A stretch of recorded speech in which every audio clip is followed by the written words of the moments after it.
Hey, Team 116. What's shaking and baking, guys? Well, we have spent 3 weeks now looking at some teenagers of the Old Testament. We looked at Rebecca, who showed us a wonderful example of what it looks like to serve the least of these as Jesus expects from us. We looked at Josiah, who showed us the impact one teenager can make on a whole nation when they commit this time right now to growing their faith and building their relationship with God. We looked at Joash, who showed us how important it is to own our faith and not just follow God because others tell us to, so that we don't become fence riders or flip floppers that are easily swayed. Well, hopefully, you've spent some time reflecting these last few weeks over the kind of person you want to be. Do you want to be more like a Rebecca or a Josiah? Or are you okay with being a Joash? If you've decided you want to be more like Rebecca or Josiah, but you're not sure where to start or whether you can become someone like them, our example this week will hopefully help you a bit with that. This week we're going to look at someone who you actually may have heard of, and that's Samuel. For one thing, Samuel has 2 books of the Bible named after him, so there is that. But those who recall when the first kings of Israel, Saul and David, were chosen and crowned, will likely recall that Samuel was also the prophet of God who anointed and advised those early kings. What is often less talked about, though, are the early life and teenage years of Samuel, so we're going to look at that part of his life and see what we can apply from it for ourselves. And Samuel's story actually starts with his mother, Hannah, who has her own incredible story of faith and perseverance that you should read. But as far as Samuel, what you need to know is that he grew up in the temple, being raised by the high priest, Eli, because his mother Hannah had dedicated him to serving God. So even growing up under the temple, being raised by the high priest in the ways of God, unfortunately all was not just rainbows and roses happy times for Samuel. See, Eli had a couple sons of his own who were essentially straight up brats, and are even described as scoundrels who had no regard for the Lord. They did so many evil things against God while serving in the temple that a prophet of God even came to tell Eli about the horrible suffering and punishment that awaited his sons and himself and his family for their wickedness and for Eli allowing them to continue in their ways. And additionally, even though Eli was doing his best to properly train up Samuel in God's ways, in those days, the word of the Lord was rare. There were not many visions. Now, why would these prophetic visions, these words from God, be so rare during this time? Well, partly in Eli's case, he wasn't completely dedicated to God himself, because even though he should have taken more action against his sons and their wickedness, he didn't. He just let them continue to do whatever they pleased without discipline or punishment. In fact, part of God's message to Eli from that prophet was, "Why do you honor your sons more than me?" See, if the priest was behaving this way and getting looked at this way by God, that's not a good sign for how the rest of the Israelites were likely behaving and being looked at by God. It's highly likely that God saw the people not honoring, not valuing, and not respecting him as they should, not seeking him as they should. And thus, he didn't see them fit to provide the kind of prophetic visionary messages that he had in the past. Now, come on a quick side journey with me. You've got to come back with me! Where? Back to the future! As I pull this back to current time for a moment. Because isn't this kind of an argument people use a lot these days for why they don't believe in God? He doesn't speak to me. I don't hear him speaking. I don't see any evidence of God. And various other similar arguments. Well, I like to always raise a counter question to those kind of arguments, along the lines of, well, let's say God did speak to you or show you an amazing miracle. Would you really believe it's God? See, our culture is so tuned out from God and tuned off from God that if some amazing miracle happened, if some big vision was seen, God would likely not fall within people's top 100 or so explanation attempts.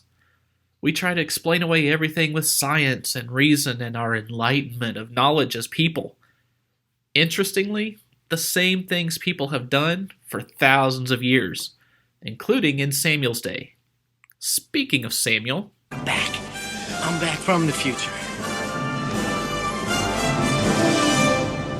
Let's jump back from present day, back into Samuel's story, when Samuel was now around 11 years old, so a preteen. Eli and Samuel were all tucked in for the night and ready to go to sleep when God comes calling. Then the Lord called Samuel. Samuel answered, "Here I am." And he ran to Eli and said, "Here I am, you called me." But Eli said, "I did not call. Go back and lie down." So he went and lay down. Again the Lord called, "Samuel!" And Samuel got up and went to Eli and said, "Here I am, you called me."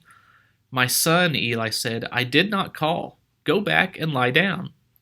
Now Samuel did not yet know the Lord. The word of the Lord had not yet been revealed to him. A third time the Lord called, "Samuel!" And Samuel got up and went to Eli and said, "Here I am. You called me." Then Eli realized that the Lord was calling the boy. So Eli told Samuel, "Go and lie down, and if he calls you, say, 'Speak, Lord, for your servant is listening.'" So Samuel went and lay down in his place. The Lord came and stood there, calling as at the other times, "Samuel, Samuel!" Then Samuel said, "Speak, for your servant is listening." Now there's a few interesting things to look at here. God spoke to Samuel in a way that he would hear him, but Samuel didn't know it was God and assumed Eli was calling him. Now, before you go off on Samuel thinking, "Sheesh, dude, how could you not know that was God?" Well, think how you would have handled this situation, because I feel like Samuel behaved exactly like most of us would react. Imagine yourself hearing a voice calling you while you're laying in bed, getting ready to sleep. You think it's one of your parents, so you go to them, but they say they didn't call you and to go back to bed. You'd likely just shrug it off and go back to bed. Well, then it happens again, and your parents give you the same response. Well, if your parents are pranksters, you might start thinking they're messing with you and start getting suspicious of them.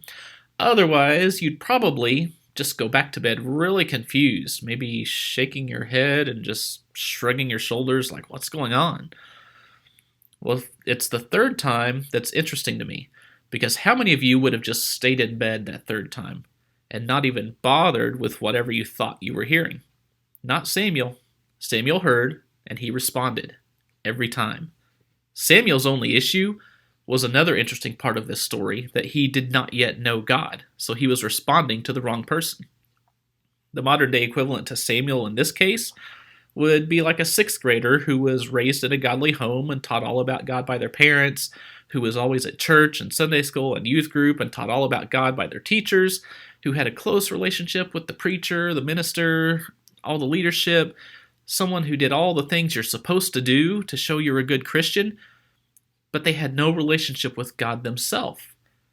It would be like a sixth grader so full of knowledge about God, but didn't actually know God. That was Samuel. Even though his head and his heart had been in the right place, even his service had been in the right place, he had no relationship with God yet. But once Samuel knew from Eli that it was God calling out to Samuel, he again responded, this time to God. And notice how he responds to God. Samuel doesn't respond with, "Sheesh, God, why are you trying to get my attention this way instead of another way I want you to do?" Or, okay, what do you want, God? Or with, "Wow, God, if you would have given me some big miraculous sign, I would have known it was you then." Samuel responds the way we all should, with, "I'm listening, God. What do you want to tell me?" But I also think it's interesting to look at the progression of God here. See, the first 3 times, it just says he called out Samuel's name to get his attention. However, once Samuel, thanks to Eli, understood it was God calling him, and God saw Samuel was tuned in and ready for God to speak to him, God came and stood there as he called Samuel to get his attention. Did you catch that part in the story? The more ready and tuned in to listening for God Samuel was, the closer God came to him.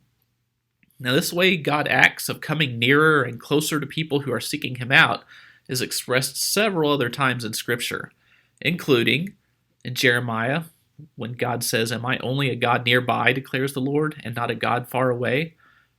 In Psalm 145, the Lord is near to all who call on him in truth. And in James 4, it says, "Come near to God, and he will come near to you." Now, remember I said things weren't all happy and good for Samuel? Well, here's the kicker. God's message to Samuel was essentially the same prophecy that Eli received earlier about the upcoming punishment and despair that will come on his family. So imagine you're in 6th grade, you finally get the call from God, and he says to tell your parents that since their other kids have done so many wicked things, and your parents continued to allow them to do it, that all kinds of suffering and death is going to come to them all. I mean, why would God do such a thing? That sounds so cruel and horrible to put that on Samuel. Or could it be that this was a test from God to see if Samuel, who had been learning all about him his whole life, was truly ready to follow him as someone God could use to bring his message to the people again? Think about it. Remember, God's messages were rare in Samuel's youth because the people did not have hearts that sought God. So doesn't it make sense God would be looking for someone with a heart for him that he could start sharing through and that the people would start listening to again? He gave Samuel a prophecy that he had already given another prophet who both shared it with Eli. That would give Samuel's role as a prophet credibility with both the high priest and thus the people, who would be able to see Samuel as someone who was truly spoken through by God, the same as other prophets, because it was the same message being verified. But it would also show both God and Samuel that he was ready and able to share God's messages to the people, no matter how difficult they might be to say or for the people to hear. Samuel could have chosen, at this point, to close himself off, to just not share God's message, maybe even to stop listening for God, if that's the kind of things he's going to tell me.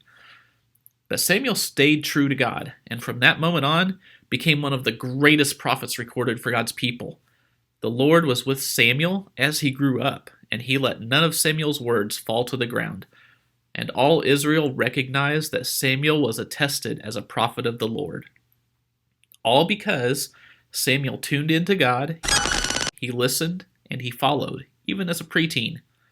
So if you're wanting to follow God's ways and have your own relationship with him, but you don't know where or how to start as Samuel did.